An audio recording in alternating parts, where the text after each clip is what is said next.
सूर्यकोटि समप्रभा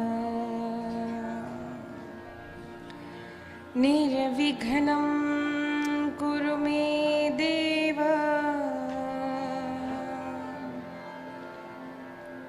सर्वकार्येषु सर्वदा।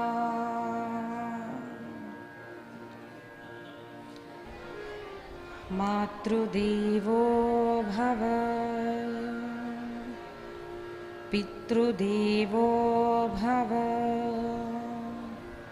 आचार्यदेवो भव अतिथिदेवो भव परस्परदेवो भव। घर घर में जो छोटा बालक होता है उस पर विशेष प्रेम सभी करते हैं। छोटा सा बालक, छोटी सी बालिका मीठी मीठी बातें बोलते हैं, सबका मन अपनी ओर खींच लेते हैं। अब अजामिल भी बार बार नारायण नारायण नारायण, बेटा खा लिया तुमने? नारायण बेटा तुम स्नान किए ना? नारायण कहाँ जा रहे हो? अरे नारायण यहाँ तो आओ, नारायण मुझसे खेलो। नारायण नारायण नारायण उसके मुख से बार बार निकलने लगा। और एक दिन की बात है, वह अपनी शैया पर सोया हुआ था। एकाएक उसने देखा कि किसी ने उसके गले में रस्सी डाली है। दो काले पुरुष आकाश में हैं और उसके प्राण खींच रहे हैं। व्याकुल हो गया, उसने देखा उन यमदूतों को और चिल्लाने लगा, नारायण नारायण, अरे मुझे बचाओ नारायण। और जैसे ही नारायण नारायण यह शब्द सुना, तत्काल तत्क्षण वहां पर भगवान विष्णु के पार्षद आ गए। उन्होंने उन यमदूतों को रोक दिया, अरे इसे ले जाओ नहीं। क्यों?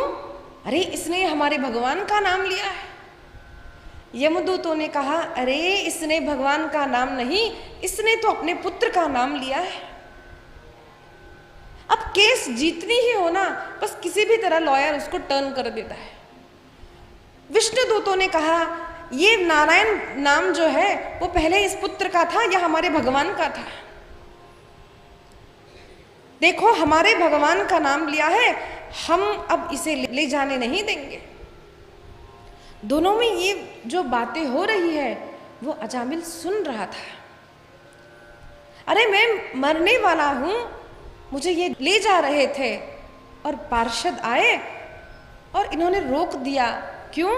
क्योंकि मैंने नारायण नारायण कहा। वो कभी विष्णुदूतों की ओर देखता है, कभी यमदूतों की ओर देखता है और उसे समझ भी नहीं आ रहा था ये क्या है। बस समझ आया कि नारायण कहने से आज मेरी मृत्यु टल गई। उसको याद आया उसका पूर्व जीवन। अरे मैं कैसा था? मैं नित्य प्रति सुबह उठता, स्नान संध्या करता, माता पिता की सेवा करता, मेरी अच्छी पत्नी थी, मैंने सबका त्याग किया। आज उसको अपने पाप दिखने लगे, पाप की तरह।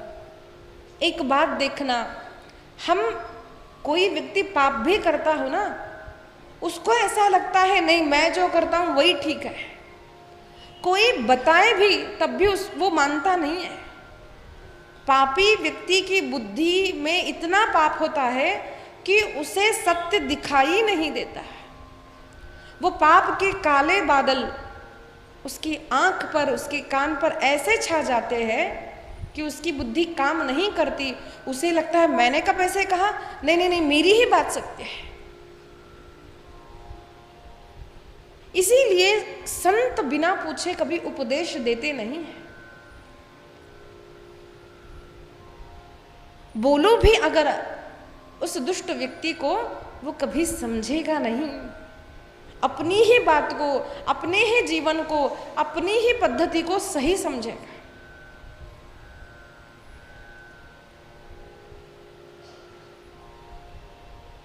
आज उस अजामिल की बुद्धि में परिवर्तन आया। क्यों? क्योंकि संतों का समागम हुआ। मृत्यु का भय उसने देखा। और उसने वो वार्तालाप देखी।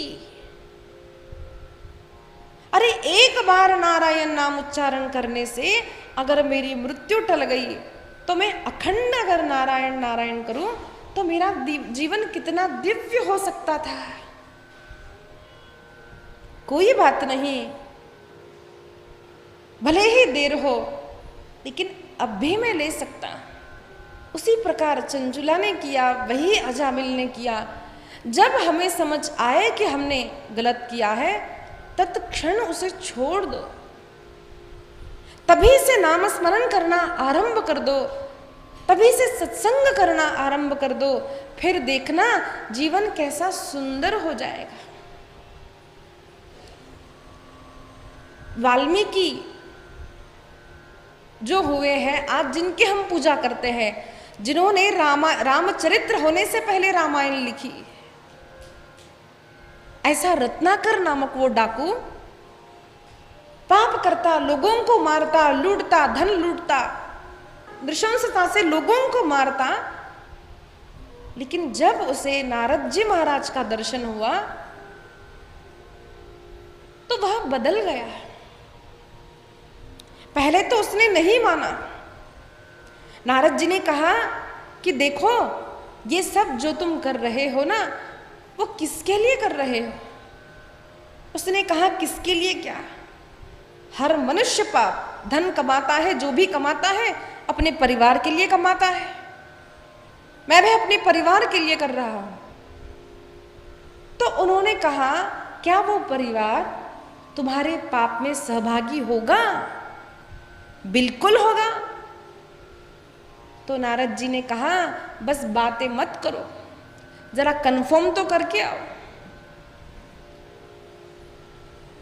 नारद जी ने कहा मैं भागूंगा नहीं, आज मुझे झाड़ से बांध दो, पेड़ से बांध दो। खुद को बंदी बना लिया।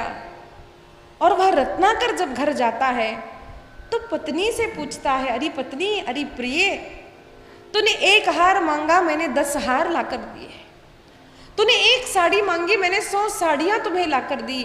और तुम जानती हो कि मैं किस तरह से धन कमाता। पति पत्नी जानते हैं कि हमारे घर किस प्रकार से धन आता है। अगर पत्नी ने पति को नहीं रोका पाप करते हुए तो वो पत्नी कैसी है? अगर पत्नी को पाप करते हुए पति ने नहीं रोका, वो पति कैसा है? पतन करने से रक्षण करने वाला जो हमारा सहभागी होता है जीवन का, उसी को पत्नी और उसी को पति कहा जाता है। धर्म के लिए दोनों का जीवन है, लेकिन असावधान थे। पत्नी ने कहा जानती हूं। फिर उसने पूछा मेरे पाप में सहभागी हो? नहीं नहीं नहीं, आपका पाप आप जानो। अरे मुझे तो विवाह करने के बाद पता चला आपके ये सारे धंधे। विवाह से पहले पता होते तो मैं आपसे शादी ही नहीं करती। माँ बाप ने भी कहा, पुत्र ने भी कहा। जब ये सारी घटनाएं होने लगी तब वो अंदर से जाग गया। अरे जिस पत्नी के लिए धन कमाया, जिस माता पिता के लिए धन कमाया, आज वो मेरे पाप में सहभागी नहीं है। और जीवन का यही सत्य है। जब तक हमारे पास धन है, सारा परिवार, सारे मित्र, बंधु हमसे बड़ा प्रेम से बात करेंगे। उन्हें आप किस तरह धन कमा रहे हैं उसकी कोई चिंता नहीं, बस हमें धन मिल जाए, हमारा फायदा हो जाए, बस। एक सच्चा मित्र, एक सच्चा साथी, अगर वह साधु हो यानी अच्छा हो, धर्म मार्ग पर चलने वाला हो ना, वैसा ही कोई संत अगर आपके जीवन में हो, वो आपको रोकेगा। देखो गलत कर रहे, देखो गलत, उसे भले ही बुरा लगे। जैसे महाभारत में जब धृतराष्ट्र पाप करता था, विदुर उन्हें बार बार बोलते भैया आप गलत कर रहे हो। एक मंत्री की तरह कहते राजन आप गलत कर रहे हो। क्यों? उन्हें ये स्वार्थ नहीं था, भले क्रोध आए हमें मंत्री पद से निकाल देंगे, भाई होने के नाते क्रोध आए, घर से निकाल देंगे, लेकिन मैं अपने जीवन में कभी असत्य का साथ नहीं दूंगा। ये हमारे जीवन में होना चाहिए। अपने घर वाले, अपने मित्र, अपना परिवार, इनमें से कोई भी गलत मार्ग पर जाता हो, उन्हें सावधान करो। भले उन्हें क्रोध आए, भले अपमान करे, लेकिन साधु पुरुष जानता है कि जब मृत्यु होगी इसकी दुर्दशा होने वाली है। इस स्त्री की, इस पुरुष की दुर्दशा होगी। वो भाई हो, वो पत्नी हो, वो संतान हो, कोई भी हो, रोको उन्हें। और कौन रोक सकता है? जिसके जीवन में धन की प्रधानता नहीं, जिसके जीवन में धर्म की प्रधानता है। आज मनुष्य अपने धन के लिए, अरे मैं अगर इनके विरोध करने लगूंगी तो मेरे घर में मेरी स्थिति क्या हो जाएगी। अपने स्वार्थ के लिए, सुख की अपेक्षा के लिए धर्म का साथ जैसे ही छोड़ा, तभी हमारा पतन आरंभ होगा, ये जान लेना है। धर्म करना यानी कोई दान करना, पूजा करना, ये नहीं है। धर्म करना यानी हर बात पे बोलने में, चलने में, कथाकार ही, कथा करने वाला कोई संत सन्यासी ही धार्मिक व्यक्ति नहीं होता। धर्मात्माओं में विदुर जी की गिनती की जाती है, जो कि एक मंत्री है, हमारी भाषा में कहे तो एक मिनिस्टर है। A minister can also be a धर्मात्मा। प्रहलाद है, असुर बालक है, सारे दुष्टों का जो राजा है हिरण्यकश्यप, उसका पुत्र, वो धर्मात्मा है। एक क्षत्रिय राजा भीष्म, किंग, इज अ धर्मात्मा। शबरी एक साधारण कन्या धर्मात्मा है। हम स्त्री है, पुरुष है, हम पूजा करते हैं या वो सब महत्वपूर्ण नहीं है। हमारे हर चिंतन में, हर कार्य में धर्म की प्रधानता अगर हो, तब ही हम धर्मात्मा है, ऐसा जान लेना। बहुत लोग हमको कहते हैं कि दीदी आप तो इतना पुण्य करती, हम कहाँ कर पाते। लेकिन सच्ची बात कहूं, केवल कथा बोलना एक अलग बात है। Advising is different thing. यहां बोलकर कथा कहना कोई बड़ी बात नहीं है। अपने निजी जीवन में अगर मेरा स्वार्थ कुछ बन रहा हो और अगर हमने अधर्म की साथ दी है, तो वहां पर मैं कथाकार होने पर भी मेरा पतन ही होगा, याद रखना। इसीलिए हम लोगों में क्या करते हैं वो महत्वपूर्ण नहीं है। Social figure is not important. Society में क्या है, अब जब हम बाहर जाते हैं तो हंसकर सभी से ऐसे ही बात करते हैं। मैं एक बार बेगम बाजार गई थी शॉपिंग के लिए, तो मैंने मैं थोड़ा आर्ट क्राफ्ट वगैरह करती हूँ, तो वो सब सामान ले लिया। तो वो जो आदमी था वो पैसे ही कम नहीं कर रहा था। तो मैंने कहा भाई कम करो, वो कम नहीं कर रहा। तो उसके पास जो काम करने वाला बच्चा था, उसने कहा दीदी मैं थोड़ा रेट कम बोल दूंगा, आप बस मुझे 50 रुपये दे दो। अब हो गए थे कुछ 7-8 हज़ार रुपये हो गए थे। वैसे छोटी थी मैं, अब मुझे डर लगा, अब मैं माँ तो गुस्सा करेगी, अब छोड़ दूँ। तो लालच आ गया मन में कि ये सब मुझे चाहिए। सोचा 50 रुपये तो है, मैंने उसको 50 रुपये दे दिए। उसने थोड़ा रेट कम करवाया, मैं खुशी खुशी घर। फिर मेरे ध्यान में आया मैंने गलत किया वहाँ पर। यही स्थिति मेरे कॉलेज में भी हुई थी। उसने कहा दीदी आपको अटेंडेंस मैं डाल दूंगा, उस्मानिया मेडिकल कॉलेज में डाल दूंगा, आप बस मुझे 50 रुपये दे दो। मैंने तब नहीं दिया था, पता नहीं तब मेरी धर्म पर बुद्धि स्थिर थी। यहाँ पर क्या हुआ पता नहीं, मैंने उसको, आज भी मुझे वो बुरा लगता, मैं क्यों दिए उसको 50 रुपये। गलती से, जिस जानबूझकर या अनजाने में, लेकिन मैंने उस मालिक को धोखा दिया ना। ये गलत तरीके से धन क्यों किया मैंने? लालच कि भाई सब चाहिए, ठीक है ना, थोड़ा कम हो जाएगा। ये छोटी छोटी बातें भी हमारे कल्याण और अकल्याण में बाधा डाल सकती है, याद रखना। छोटी छोटी बातें। इसीलिए कथा करते हो, पूजा करते हो, आप ग्रंथ बाँचते हो, रोज कुछ अध्ययन करते हो, पाठ पूजा पाठ करते हो, प्रदक्षिणा करते हो, दान देते हो, ये सब एक और है। मुख्य भाग भक्ति का, मुख्य भाग धर्म का सत्य है। नहीं असत्य सम पातक पुंजा, पहले सबसे बड़ा पाप कहा है असत्य को। बोलते हो तो वाचा से पाप करते हो, अपनी किसी भी क्रिया में अगर असत्य का साथ देते हो तो आप पाप ही कर रहे हो, याद रखना। तो अगर पुण्य करना चाहते हो, सच्चा धर्म करना चाहते हो ना, तो अपने हर क्रिया में धर्म को आगे रखो। रामो विग्रहवान धर्मः, राम आगे चलते हैं, राम के पीछे पीछे भरत लक्ष्मण शत्रुघ्न है। क्यों? हम धर्म को आगे रखें। पांडवों ने सदैव कृष्ण को आगे रखा, कृष्ण के पीछे पीछे ये पांडव चले।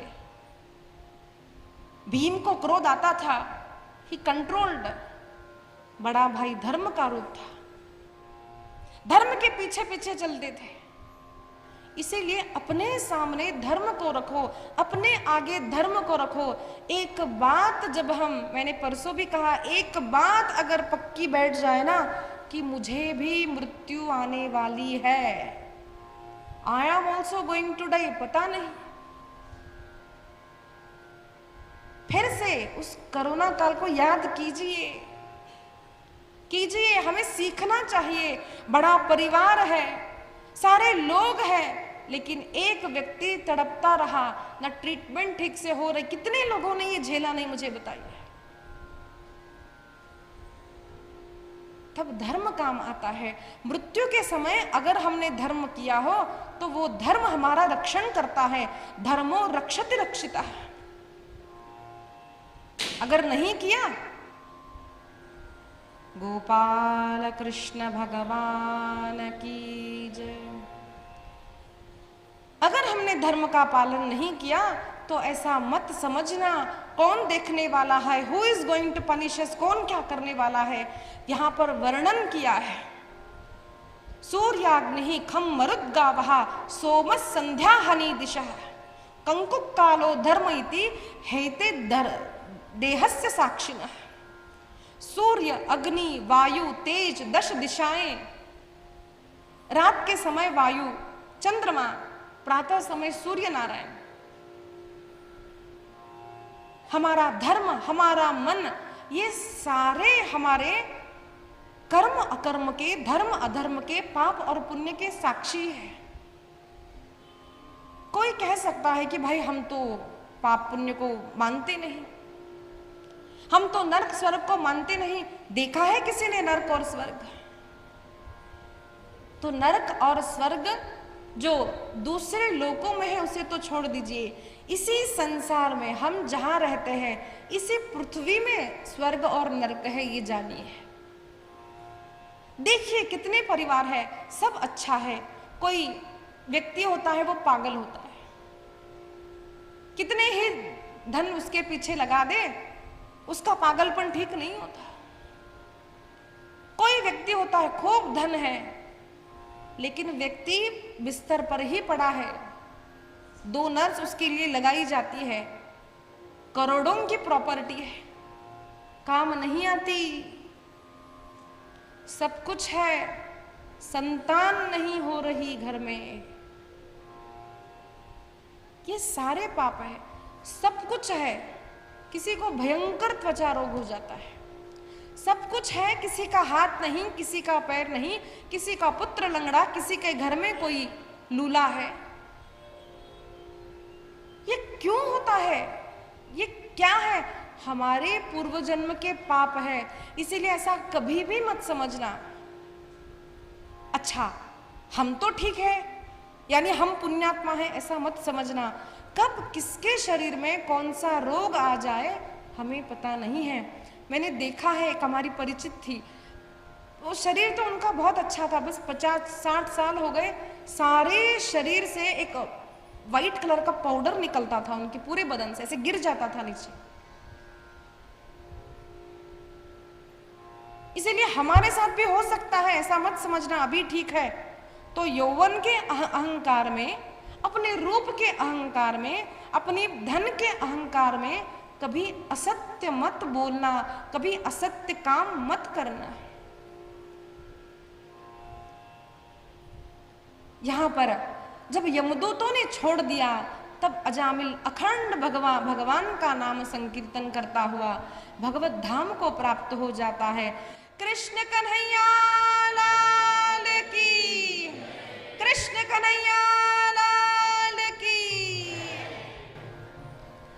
फिर यमदूत यमराज के पास जाते हैं, पूछते हैं भगवान ऐसा ऐसा हो गया, आज पहली बार ऐसा हुआ, हम उस जीव को ला नहीं पाए जिसे आपने लाने के लिए कहा था। तब यमराज ने उनसे कहा है, अरे जो भी भगवान की कथा सुनता है, यमधर्म सांगे दूता तुम्हा नाही तेथे सत्ता, जेते हरि कथा सदा होय नाम घोष। यमराज सांगे दूता, दूतांना सांगतात, दूतों को बोला है यमराज जी ने, अरे वहां पर जाओ नहीं, जो हरि कथा सुनता है, जो भगवान का नाम संकीर्तन करता है। आपको विश्वास नहीं तो ढूंढ के बताइए मुझे, एक व्यक्ति को इतिहास से बताइए, आज बताइए कि जिसने नाम का आश्रय लिया और उसका पतन हो गया। एक व्यक्ति मुझे बताइए, जिसने जिसने भगवान नाम का आश्रय लिया उसका उद्धार ही हुआ है।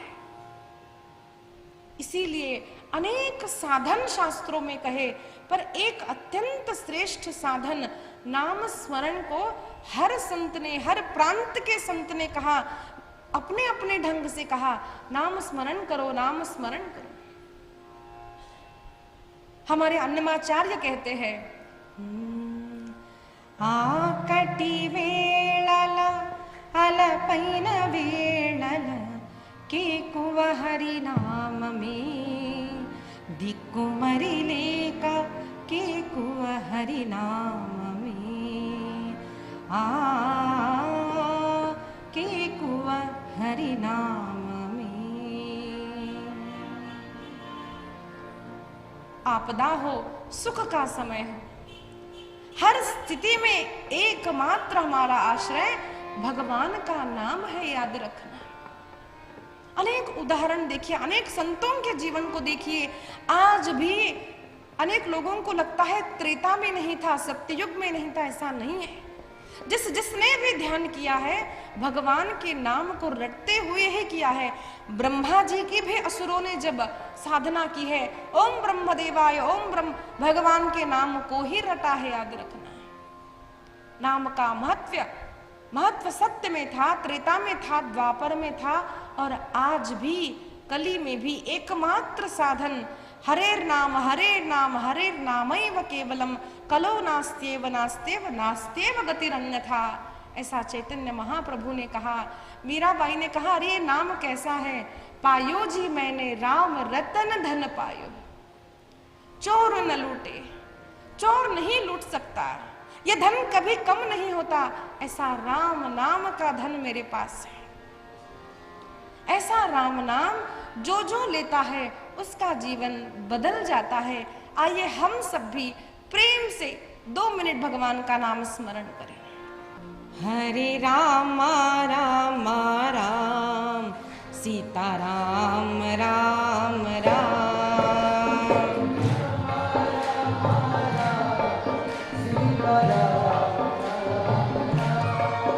हरे राम राम राम सीता राम राम राम,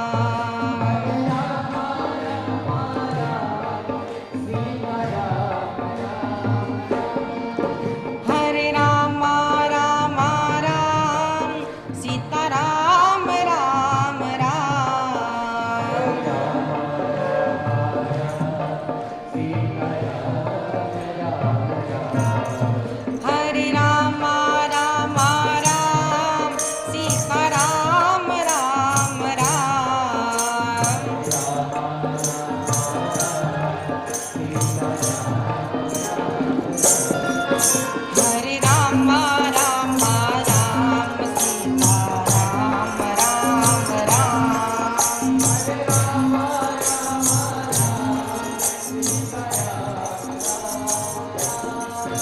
हरे राम राम राम सीता राम राम राम।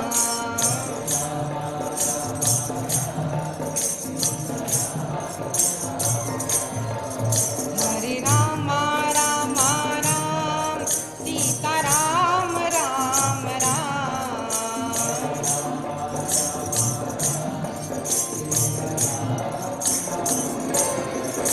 हरे राम राम राम सीता राम राम राम।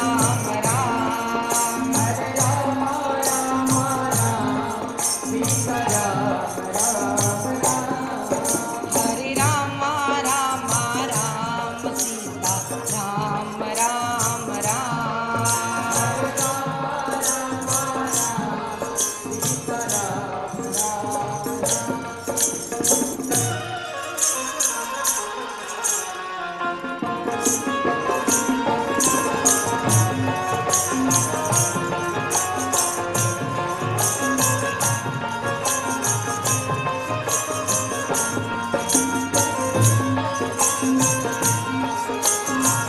जय हो।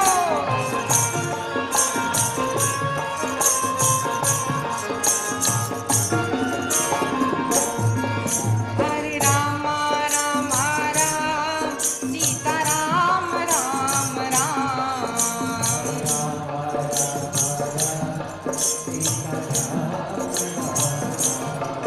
हरे राम राम राम सीता राम राम राम।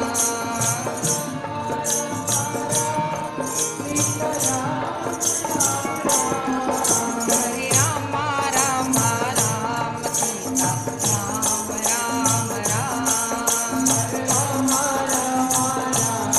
सीता राम राम राम। हरे राम राम राम सीता राम राम राम।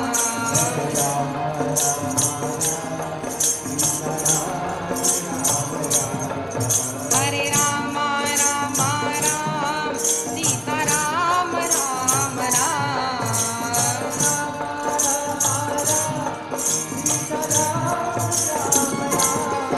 हरे राम राम राम सीता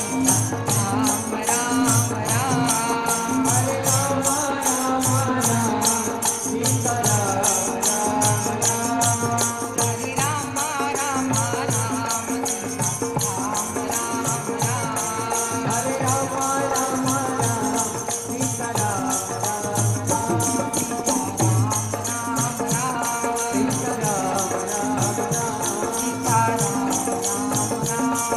राम राम।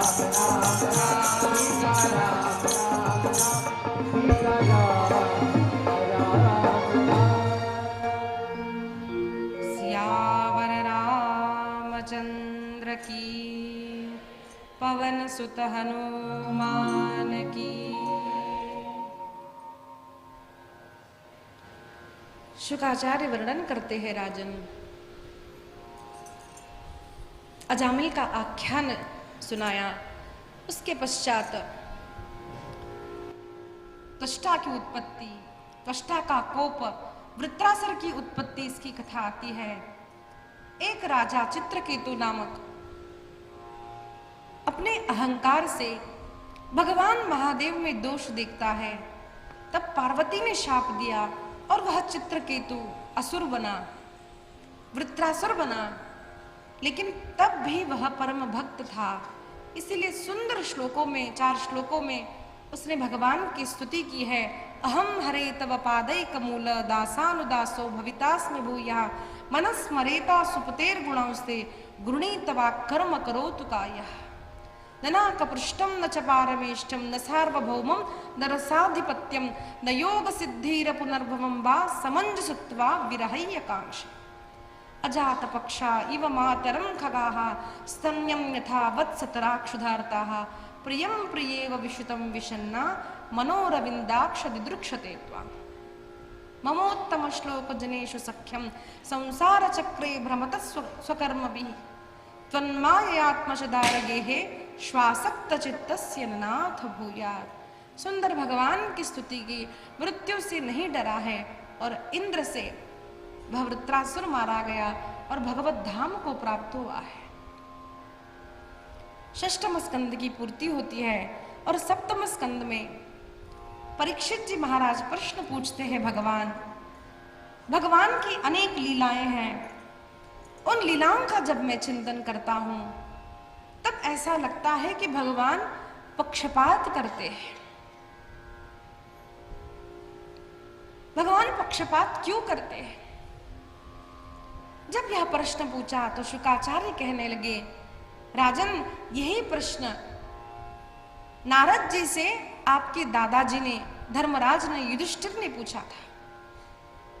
कब पूछा था महाराज? जब राजसूय यज्ञ का आयोजन हुआ तब सभा में सभी लोग बैठे थे। वहां पर भगवान के बुआ का ही पुत्र शिशुपाल भगवान का विरोध करता है, भगवान को अपशब्द बोलता है। जब भगवान की प्रथम पूजा का निर्णय हुआ, पांडवों ने सुंदर राजसूय यज्ञ किया है। अनेक देशों के राजाओं को जीतकर धनुर्धर अर्जुन, भीम और नकुल सहदेव आए हैं। सभी सर्वत्र आनंद है। अनेक राजाओं को निमंत्रण दिया गया। अब प्रश्न उठा कि प्रथम पूजन किसका किया जाए। भीष्माचार्य, कृपाचार्य, द्रोणाचार्य सभी ने कहा भगवान श्री कृष्ण द्वारिकाधीश का। जरासंध का पुत्र सहदेव भी कहता है कि भगवान का ही पहला पूजन हो। तब वहां पर भगवान का ही भाई, बुआ का पुत्र शिशुपाल आता है, अनेक अपशब्द भगवान को बोलता है। तब भगवान ने अपनी बुआ को वचन दिए अनुसार उसके 100 अपराध क्षमा करके, जैसे ही 100वां अपराध होता है, भगवान ने अपने सुदर्शन चक्र निकालकर उसका शिरच्छेद कर दिया है। और सभी ने देखा जैसे ही शिरच्छेद हुआ, उस शिशुपाल में से एक दिव्य ज्योत निकल करके भगवान में प्रविष्ट हो गई। सबने यह आश्चर्य देखा। तब शुकाचार्य से पूछा परीक्षित ने कि भगवान ये कैसे हुआ, कौन था ये शिशुपाल? तब कथा आती है सनकादि ऋषियों की। सनक, सनातन, सनंदन, सनत कुमार चारों ही ब्रह्मा जी के आदि मानस पुत्र है। अखंड 5 वर्ष के आज भी ऐसे ही उसी अवस्था में रहते हैं। अखंड हरिशरणम हरिशरणम हरिशरणम का जप करते रहते हैं। तीर्थ यात्रा करते हैं, भगवान नाम स्मरण करते हैं, भगवान नाम का, भगवत कथा का प्रचार करते हैं। और जब घूमते घूमते वे भगवान का दर्शन करने के लिए वैकुंठ गए, एक द्वार, दूसरा, तीसरा, चौथा, 5वां, 6ठा द्वार वे पार कर गए। लेकिन जैसे ही 7वां द्वार आया, वहां पर जय और विजय खड़े थे, भगवान के दूत, और उन्होंने उसे रोक दिया। उन दोनों ने उन सुमनत कुमारों को रोक दिया, कहा आप रुक जाइए, आप नहीं जा सकते अंदर। अरे आपके वस्त्र देखिए, आपका वेश देखिए। उन पर हंसने लगे। तब सनत कुमारों को क्रोध आया और उन्होंने शाप दे दिया कि भगवान के धाम में रहकर भी जीव के वस्त्रों को देखकर, जीव के वेश को आप महत्व देते हो। ये तो मानव की बुद्धि है, इसीलिए आप जाओ, असुर बनकर पृथ्वी पर 3 जन्म लो। जय और विजय दोनों ही बहुत घबराए। तभी वहां पर भगवान नारायण प्रकट हो गए। श्री नारायण नारायण भगवान की। भगवान तत्क्षण प्रकट हो गए, दोनों ही भगवान के चरणों पर गिर पड़े। सनत कुमारों ने भी क्षमा याचना की। तब भगवान ने कहा, ये तो मेरी इच्छा से हुआ है। भगवान ने कहा, ये 3 जन्म लेंगे तो ये मेरे दास हैं। दास जब भूल करे तो स्वामी का भी उसमें कोई ना कोई भाग होता है, अतः उनके उद्धार के लिए मैं 4 जन्म लूंगा, 4 अवतार लूंगा।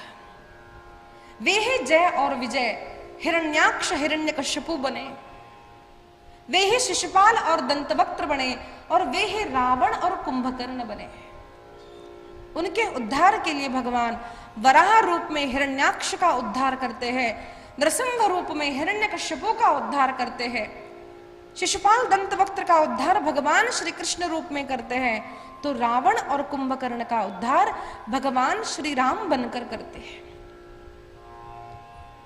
भगवान ने कहा, यह तो मेरी इच्छा थी, और वही जय और विजय में से एक शिशुपाल था, आज जिसका उद्धार हुआ और उसने भगवान के अंग में प्रवेश कर लिया। शुकाचार्य भगवान कहते हैं, राजन, भगवान कभी भी पक्षपात नहीं करते। भगवान की लीलाएं कदाचित हम समझ नहीं सकते। भगवान मानव का पक्षपात नहीं करते, भगवान धर्म के पक्षपाती है। ऐसा ही प्रसंग रामायण में आता है।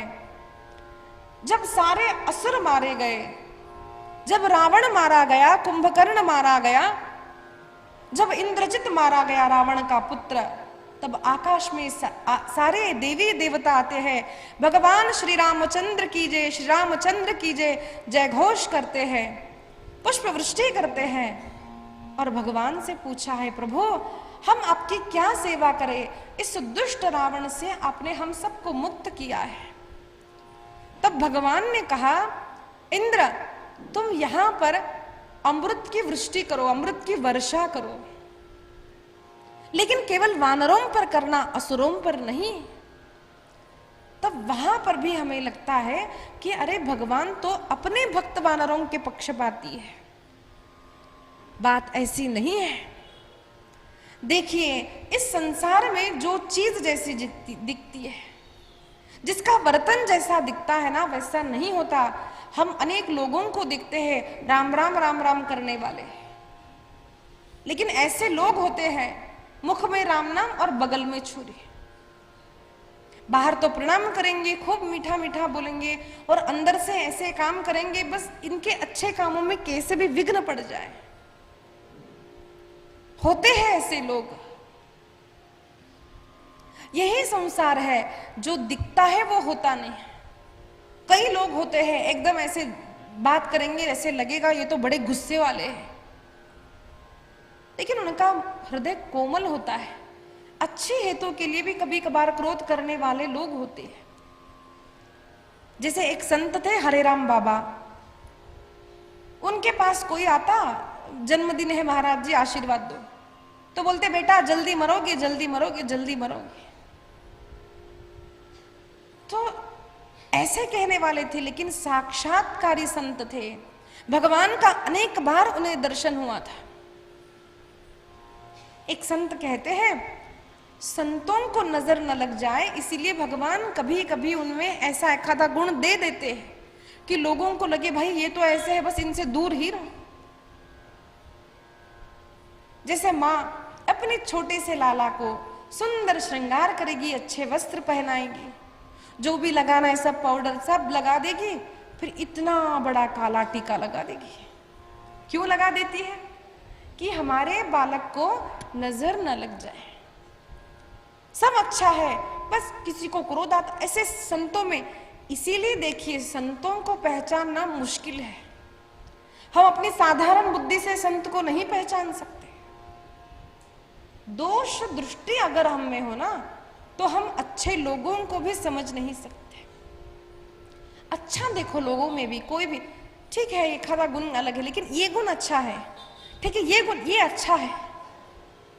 अच्छाई देखते रहो तब अच्छाई से देखते देखते देखते संतों का भी धीरे धीरे दर्शन हो जाएगा, समझ आ जाएगा कि कौन संत है, कौन धर्मात्मा है, कौन व्यक्ति अच्छा है। अच्छे को देखो, अच्छे का विचार करो। भगवान ने जब ऐसे कहा तो यहां पर शंका की जा सकती है, लेकिन भगवान ने ऐसा क्यों किया? भगवान ने देखा था कि जब ये वानर असुरों से युद्ध करते थे तो जय श्री राम जय श्री राम जय श्री राम करते हुए उनके मुख में भगवान का नाम था, उनके आंखों में राम था, उनके हाथों में सब और राम राम राम करते हुए वानर युद्ध करते थे। तो ऐसे वानर, भक्त वानरों का दर्शन करते हुए इन असुरों की मृत्यु हुई तो इनका उद्धार ही हुआ था। और ये वानर रावण महाराज की जय, रावण का जयकार करते हुए नेत्रों में क्रोध और काम लेकर के जो असुर झगड़ा करते थे उनके साथ युद्ध करके इनकी मृत्यु हुई, इसीलिए इनका उद्धार हो। मृत्यु के समय बुरा सुना, बुरा सोचा, बुरा देखा, तो ये असुरों को देख करके मरे हैं, इसीलिए कहा इन वानरों को जीवित करो, फिर राम नाम ले, फिर भगवान का स्मरण करे और इनका उद्धार हो जाए। और ये असुर दुष्ट होने पर भी इनका उद्धार हो चुका है, और फिर से मानव जन्म उद्धार के बाद ये संभव नहीं है। अरे इनका तो उद्धार हो चुका है, राम राम राम राम सुन करके इनकी मृत्यु हुई है। तो इसीलिए भगवान पक्षपात करते हैं, भगवान धर्म का पक्षपात करते हैं, भगवान हर जीव का उद्धार करते हैं। राजन, यही प्रश्न युधिष्ठिर ने नारद जी से पूछा, तब नारद जी ने बताया कि भगवान पक्षपाती नहीं है। उन जय और विजय की कथा सुनाई, और यहां पर नारद जी ने जो कथा सुनाई वही कथा मैं तुम्हें सुनाता हूं।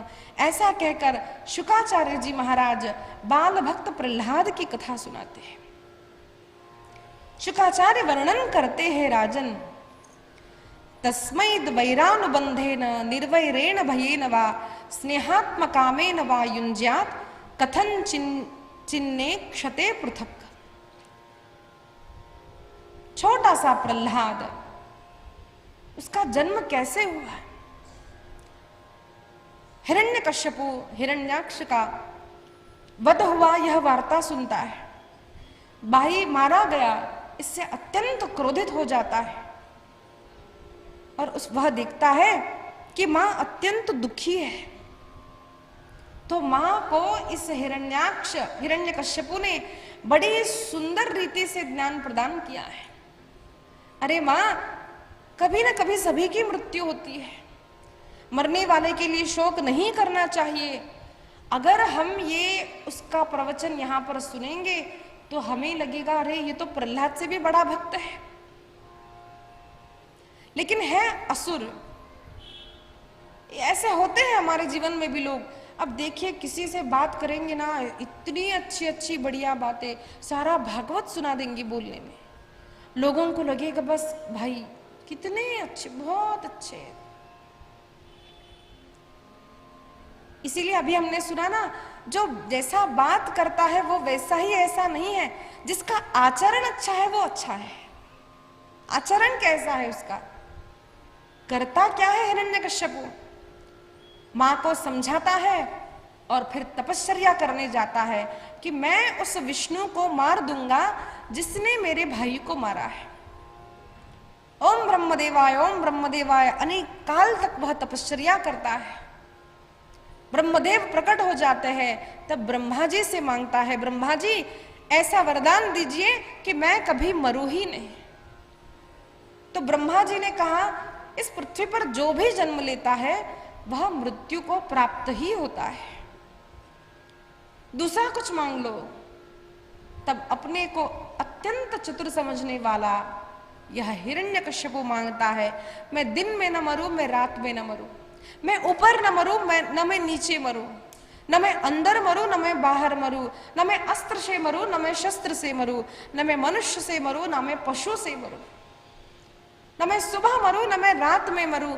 इस प्रकार का वरदान जब उसने मांग लिया, ब्रह्मा जी ने तथास्तु कहा और वहां से अंतर्धान हो गए। अब वह समझने लगा कि मेरे जैसा बलवान कोई नहीं, सुबह नहीं, रात नहीं, दिन नहीं, रात नहीं, अंदर नहीं, बाहर नहीं, ऊपर नहीं, अरे मुझे मारेगा ही कौन। और अब उसे ऐसा लगा मैंने मृत्यु को जीत लिया। उसने पूछा कि मैं 12 महीने में कभी भी नहीं मरूं, अब 12 महीने में नहीं मरूं तो मरूंगा कब, यानी मेरी मृत्यु नहीं होगी। अहंकारी जीव को लगता है कि मैं तो बस सदैव जीने वाला हूं, अत्यंत अहंकारी हो गया। और जब वह वापस लौटता है सो सारी प्रजा में त्राही त्राही कर दी है।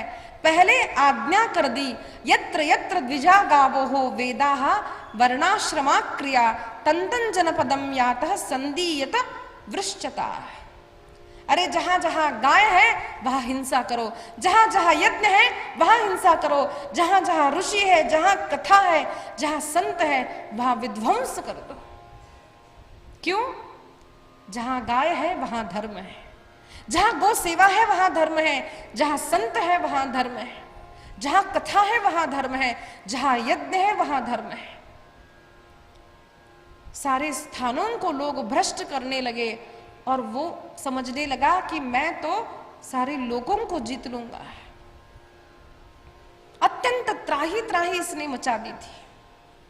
अतिशय दुष्ट यह हिरण्यकश्यपु सारे मंदिरों को बंद करता है, लोगों को कहता है मैं भगवान हूं, मेरा नाम लो। लेकिन कोई कितना ही दुष्ट हो, कोई जीव कितना ही स्वतः को बुद्धिमान समझता हो, लेकिन उससे भी अत्यंत बुद्धिमान भगवान है।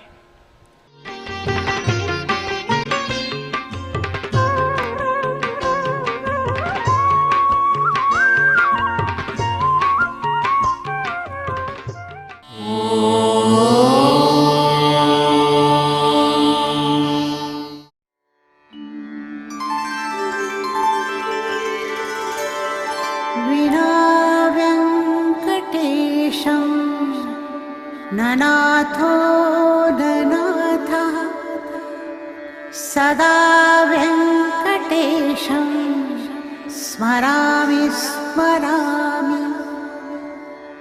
हरे वेङ्कटेश प्रसीद प्रसीद, प्रियं वेङ्कटेश प्रयच्छ प्रयच्छ।